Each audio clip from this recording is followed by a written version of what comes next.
जय माता दी दोस्तों, आज के इस वीडियो में आप सुनेंगे देवी भागवत पुराण के छठे अध्याय को।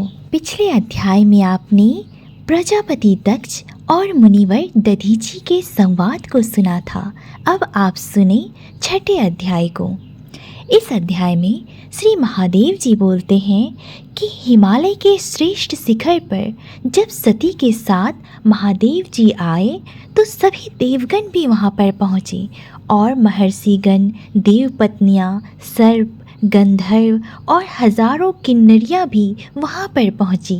अपनी सखियों के साथ मेरु दुहिता, गिरिंद्र वनिता मेनका तथा मुनि पत्नियां भी कैलाश पर्वत पर पहुंची। परम आच्छादित देवताओं ने आकाश से पुष्प वृष्टि की, मुख्य अप्सराएं नाचने लगी और श्रेष्ठ गंधर्व भी गान करने लगे। सभी स्त्रियां समारोह पूर्वक विवाह से संबंधित मांगलिक कार्य करने लगी और सभी प्रमथ गणों ने प्रसन्न होकर भगवान शंकर और माता सती को प्रणाम किया और ताली बजा बजा कर नाचने तथा गीत गाने लगे। तदंतर सभी श्रेष्ठ देवतागण सती और देवेश भगवान शंकर को प्रणाम करके तथा उनकी अनुज्ञा प्राप्त करके अपने अपने स्थान को वापस चले गए। हे मुनि श्रेष्ठ, उसी प्रकार अन्य सभी लोग प्रसन्नतापूर्वक अपने अपने स्थान को चले गए तथा मीना आदि सभी स्त्रियां भी वहां से चली गईं। परम सुंदरी कोमलांगिनी सती को देखकर मीना मन ही मन सोचने लगी कि जिसकी भी ये पुत्री है वो परम धन्य है, वह माता धन्य है।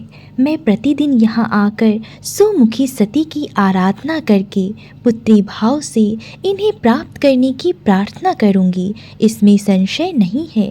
इस प्रकार गिरिराज पत्नी मीना मन ही मन विचार करके त्रिलोक माता अंबिका को कभी भी नहीं भूल पाई। वे शंकर प्रिया सती के घर प्रतिदिन आकर उनके प्रति परम स्नेह भाव से प्रीति बढ़ाने लगी।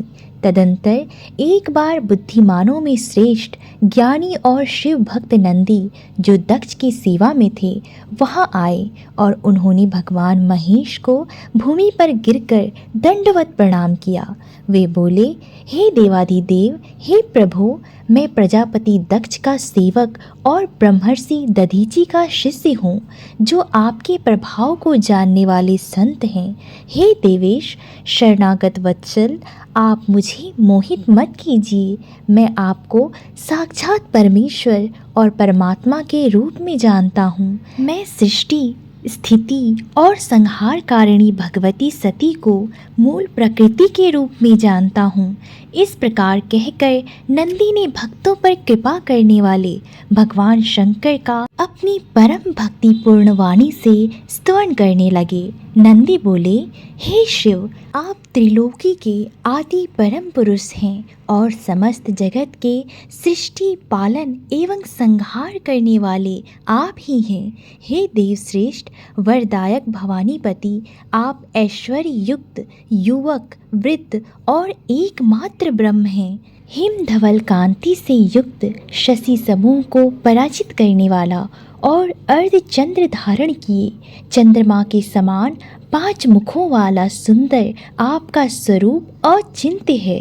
निर्मल नागमणि से सुशोभित सर्परूपी आभूषण को सिर पर धारण करने वाले और ब्रह्मादि देवताओं के द्वारा पूजित युग चरण कमल वाले आपको मैं नमस्कार करता हूँ। इस पृथ्वी पर जो व्यक्ति निरंतर भक्ति अथवा अभक्ति पूर्वक भी आपकी नित्य पूजा करते हैं, आपके नामों का संकीर्तन करते हैं और आपके मंत्र का निरंतर जप करते हैं, वे आपके चरणों की सन्निधि प्राप्त कर निरंतर स्वर्ग में रमण करते हैं। हे प्रभु, हे पशुपति, आप देवादिदेव को छोड़कर दीनों पर दया करने वाला और कौन है।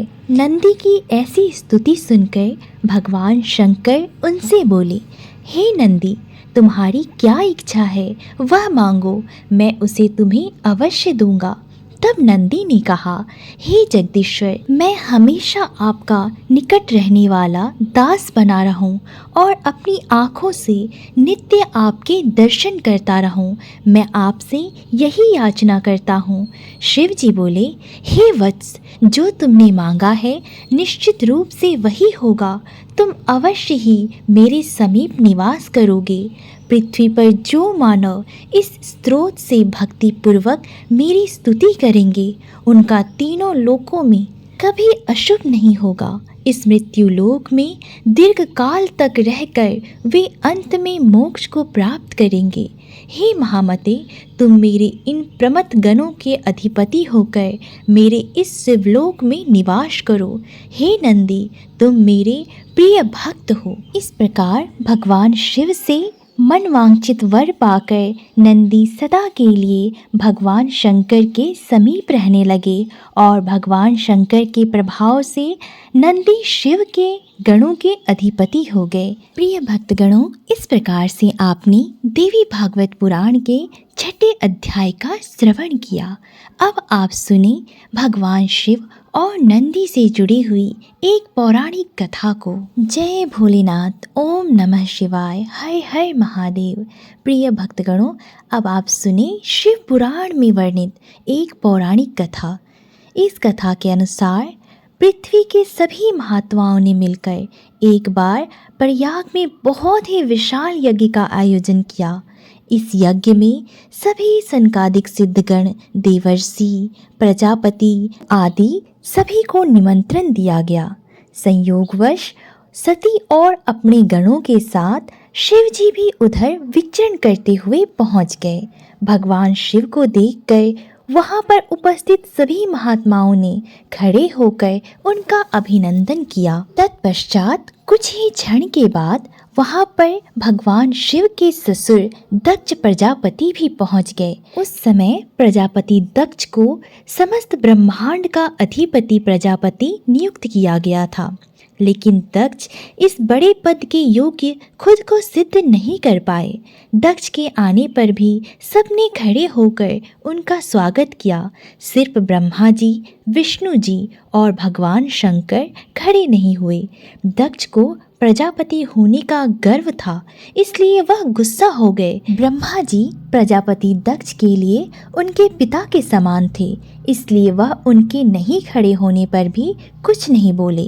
भगवान विष्णु को वे जगत के पालनकर्ता के रूप में मानते थे। ऐसे में दक्ष ने उनसे भी अपेक्षा नहीं रखी। महादेव के साथ उन्होंने अपनी पुत्री का विवाह किया था, इस वजह से वे उनके ससुर थे और दामाद ने ससुर का अभिवादन क्यों नहीं किया, इस बात पर वे बहुत क्रोधित हो गए। विवेकहीन होकर दक्ष ने भगवान शिव को ऊंचे स्वर में ऋषि गणों को सुनाते हुए शाप दिया। भूत पिशाचों की संगति में रहने वाला शिव शिष्टाचार विहीन है। मेरे स्वागत में सभी देव, असुर, ऋषि, सिद्ध उठे, पर इसने बैठे रहकर अविवेक का परिचय दिया है। यह रुद्र चारों वर्णों से अलग और कुरूप है, स्त्री में आसक्त रहने वाला और आचारहीन है। मैं इसे यज्ञ से बहिष्कृत करता हूँ। आज से यह देवों के साथ यज्ञ में भाग ग्रहण करने से वंचित रहेगा। प्रजापति दक्ष के वचनों को सुनकर भृगु आदि कुछ महर्षि ने दक्ष का समर्थन किया, लेकिन ज्यादातर मौन धारण करना ही उचित समझे। नंदी से शिव जी का यह अपमान सहन नहीं हुआ। तब नंदी बड़े ही क्रोध में बोले। नंदी ने महादेव के ससुर दक्ष से बोला, जिन भगवान शिव के स्मरण मात्र से सभी यज्ञ सफल हो जाते हैं, तीर्थ पवित्र हो जाते हैं, तूने उन्हें श्राप दिया है। तूने सृष्टि के रचयिता, पालक और संहारक के वास्तविक रूप को जाने बिना ही उन्हें श्राप देने की चेष्टा की है। नंदी की बात सुनकर दक्ष का क्रोध और बढ़ गया। उसने फिर कहा, मैं रुद्र के सभी गणों को वैदिक मार्ग से बहिष्कृत करता हूँ। तुम सब महर्षियों द्वारा त्यागे जाओगे, सभ्य समाज में स्थान ग्रहण करने के अधिकारी नहीं रहोगे। पाखंड और मदिरापान में लिप्त रहोगे। दक्ष के ऐसा कहने पर नंदी ने शिव विरोधी सभी ब्राह्मणों को ब्रह्म राक्षस होने का श्राप दे दिया तो वहाँ हाहाकार मच गया।